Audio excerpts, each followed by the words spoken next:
Magandang gabi mga kaibigan, mga estudyante. Ito po uli ang inyong tagapaglingkod, Joy.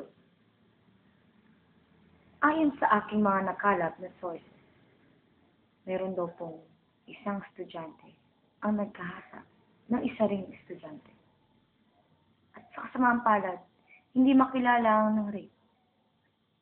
Sinasabing babae, bihas. Tunghayan po ninyo ang storya at gabayan ang inyong mga anak pusang ito.